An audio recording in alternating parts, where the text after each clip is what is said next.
बाहेर रिमझिम पडणारा पाऊस आणि थंडगार वातावरण, तर गरमागरम खायला कोणाला नाही आवडणार। मला तर खूप आवडतं। आपण कांदा भजी किंवा बटाटा भजी, समोसे, वडापाव तर नेहमी खातो, पण मूग डाळीचे पकोडे आपण बनवून खाल्ले तर खूप सुंदर लागतात। आणि ह्या थंडगार वातावरणामध्ये तुम्ही नक्की बनवून बघा, खूप सुरेख वाटतात। आणि छोटी छोटी भजी तर इतकं मस्त वाटतात आणि मिरची सोबत खाऊन बघा, अप्रतिम लागतात। वाटतात ना सुरेख? तर ह्या आजचा व्हिडिओ तुम्ही लास्टपर्यंत नक्की बघा।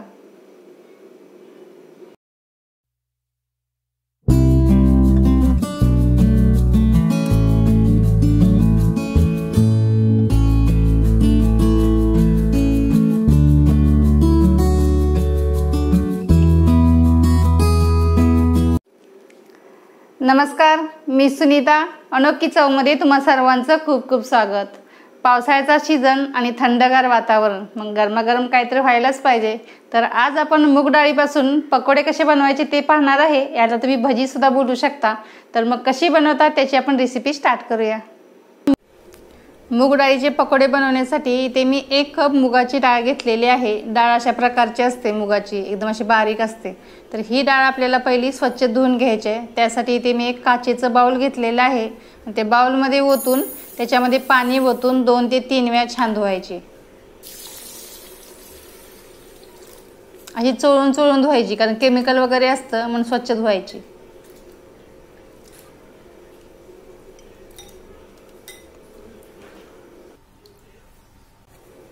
डाळी आता स्वच्छ धुवून झालेली आहे। आता ह्या डाळीमध्ये परत आपल्याला पाणी ओतायचं आहे आणि कमीत कमी अर्धा तास तरी ही डाळ आपल्याला भिजत घालायची, कारण मुगाची डाळ लवकर भिजते, फार वेळ लागत नाही।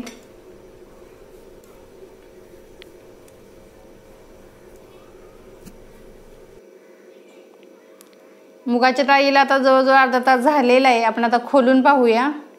आणि डाळ भिजल्यामुळे छान फुललेली सुद्धा आहे, तुम्हाला मी दाखवते बघा। आता ही डाळ परत आपल्याला धुवायची, परत छान अशी धुवून घ्यायची। डाळ मी धुवून घेतलेली आहे। आपल्याला ही आता मिक्सरला वाटून घ्यायची, पण जास्त पीठ करायचं नाही आहे, म्हणजे एकदम अशी बारीक नाही वाटायची, थोडी रवा टेक्स्चर ठेवायचं त्याचं, म्हणजे पकोडे पण छान लागतात। आता ही एका बॅचमध्ये झालेली आहे। मी ते 3 हिरव्या मिरच्या घेतलेल्या आहेत, त्या मी वाटून घेणार आहे। तुम्ही पेस्टसुद्धा वापरू शकता, पण मिरची ह्या डाळीसोबत वाटून होते। डाळी आता मिक्सरला वाटून झालेली आहे। मी अशी ओबडधोबड वाटलेली आहे, जास्त पीठ वगैरे तयार केलेलं नाही त्याचं। अशी जाडसरच वाटून घ्यायची। तुम्हाला मी दाखवते कशा प्रकारे वाटलेले बघा। अशी थोडीशी जाडसर वाटायची, कारण अशीच भजी मूग डाळीची छान लागतात। आता याच्यामध्ये बाकीचं साहित्य सुद्धा आपण ॲड करूया। मी ते एक मीडियम साईजचा एक कांदा असा बारीक चिरून घेतलेला आहे, तो सुद्धा आपण याच्यामध्ये ॲड करूया। तुम्ही पातळ काप करून घेऊ शकता, जशी कांदा भाजीला करता तशी सुद्धा ॲड करू शकता। आणि पाव चमचा इथे मी हळद घेतलेली आहे। पाव चमचा लाल तिखट घेतलेला आहे। तिखटचं प्रमाण कमी जास्त करू शकता, कारण मिरची सुद्धा आपण ॲड केलेली आहे। आणि पाव चमचा धना पावडर घेतलेले आहे।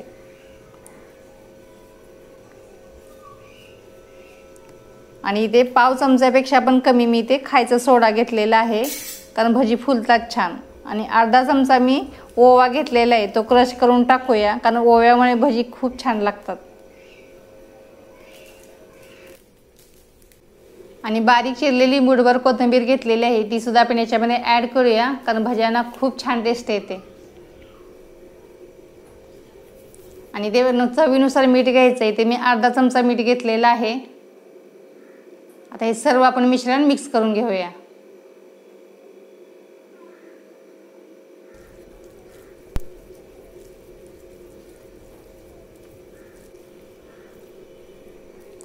आता हे सर्व मिश्रण मिक्स करून झालेले आहे। आपण डायरेक्ट आता तळायला घेऊया।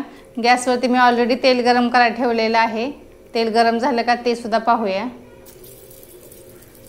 तर ते वरती येते, म्हणजे आपले तेल छान तापलेले। आता पटापट आपण आता छोटे छोटे पकोडे टाकूया।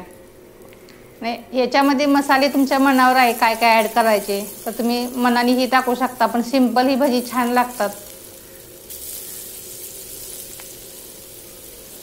छोटे छोटे टाकायचे, भजी जास्त मोठी चांगली नाही वाटत, छोटे छोटे टाकायचे, म्हणजे खायला खूप छान लागतात। गरमागरम खायची खूप टेस्ट वेगळी येते।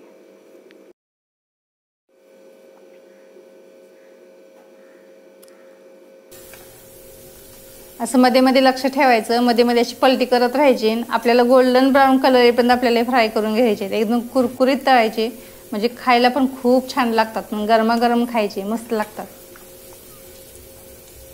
त्याचा कलरही आता चेंज व्हायला लागलेला आहे आणि बनवायला फार वेळ लागत नाही, पटकन होते. डाळ अर्धा तास भिजवली तर खूप होते, कारण मुगाच्या डाळीला फारसा वेळ लागत नाही आणि खायला पण छान लागतात. बाकीची भजी तर आधीमध्ये आपण बनवतोच. आता एक कलरही त्याचा चेंज झालेला आहे आणि फ्रायसुद्धा झालेले आहेत. आपण आता काढून घेऊया, एका टिश्यू पेपरवर काढू. जास्त तेलकट पण राहत नाहीत ही भजी.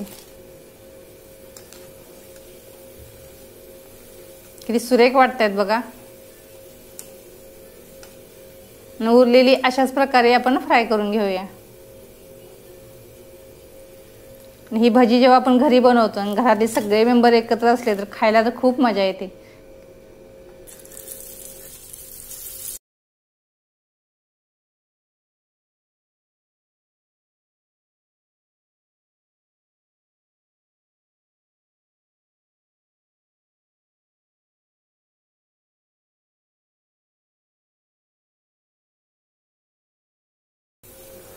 आणि डाळीचं वगैरे असं कायचं माप नसते. आता घरामध्ये तुमच्या किती मेंबर आहेत तसं तुम्ही डाळ भिजत घाला. आता माझ्याकडे 4 मेंबर आहेत तर मी एवढी भिजत घातली, भरपूर भजी होता त्याची. ही छोटा कप होता माझा, ते एका कपाच्या मापाने घेतलं तर एवढी भजी त्याची तयार झालेली आहेत. कारण बाकीचे साहित्य पण आपण ॲड करतो ना, त्यामुळे भरपूर होतात. आपली दुसरीसुद्धा बॅच आता फ्राय करून झालेली आहे, तर तुम्ही नक्की बनवून बघा. याच्यासोबत आपण मिरची कशी फ्राय करायची तीसुद्धा बघूया. कारण मिरच्या तळताना नेहमी आपण डायरेक्ट तेलामध्ये टाकायचं नाही, असं झारा वगैरे घ्यायचा. असं उडायला लागलं तर लगेच झारावरती उचलायचा, म्हणजे अंगावर उडणार नाही. अशा सुंदर मिरच्या तळून होतात, खायला खूप छान लागतात. भजी पण बघा किती छोटी छोटी आपण तयार केलेले आहेत, सुंदर वाटतात ना. ते मिरचीसोबत खाऊन बघा, खूप छान लागतात. आणि वेळात वेळ काढून माझा हा व्हिडिओ पाहिला त्याबद्दल मनापासून तुमचं सर्वांचं धन्यवाद. आपली मूग डाळीचे आता गरमागरम पकोडे आता तयार झालेले आहेत. जर तुम्हाला ही रेसिपी आवडली तर नक्की घरी बनवून पहा आणि कशी झाली त्याचा आस्वाद मात्र नक्की घ्या. आणि माझ्या चॅनलला तुम्ही नवीन असाल आणि सबस्क्राईब केलं नसेल तर सबस्क्राईब करा आणि बाजूलाच बेल आयकॉन आहे त्याच्यावर सुद्धा क्लिक करा. आपण असंच पुन्हा भेटूया अशीच एखादी नवीन रेसिपी घेऊन. तोपर्यंत गुड बाय.